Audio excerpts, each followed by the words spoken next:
La préparation physique des jeunes.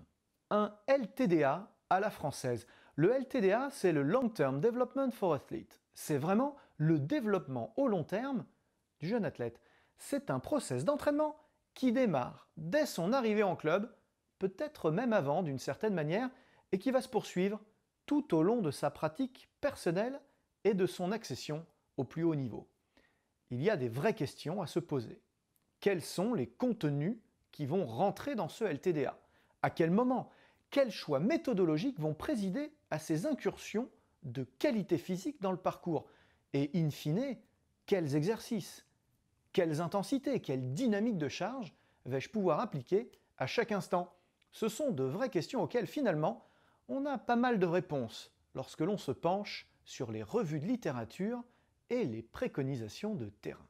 La première partie consiste à faire un point sur les différents âges. Pour être spécifique, il faut vraiment être biologique.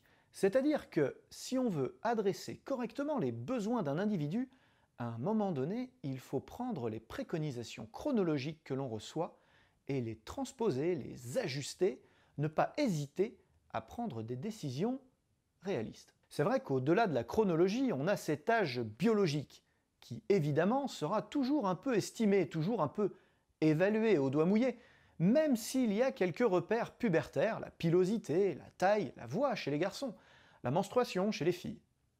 On a tout un tas d'éléments qui nous permettent d'affiner ces constats. Mais néanmoins, il faut le reconnaître, on est face à une évaluation, une estimation approximative. Il y a un certain nombre d'auteurs que je vais citer de manière régulière. Il faut savoir que la référence mondiale en recherche sur l'enfance, c'est Feigenbaum. Il est souvent accompagné par un auteur qui s'appelle Avery.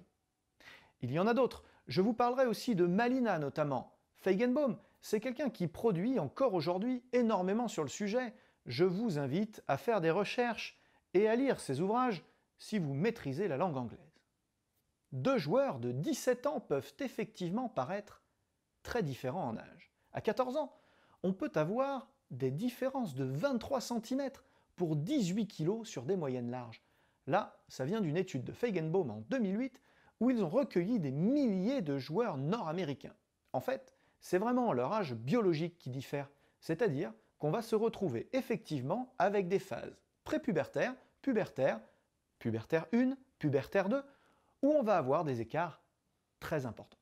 On va se retrouver en prépuberté entre 8 et 11 ans chez les filles et 9 et 13 ans chez les garçons. Nous allons avoir des habiletés motrices et des métabolismes assez stables.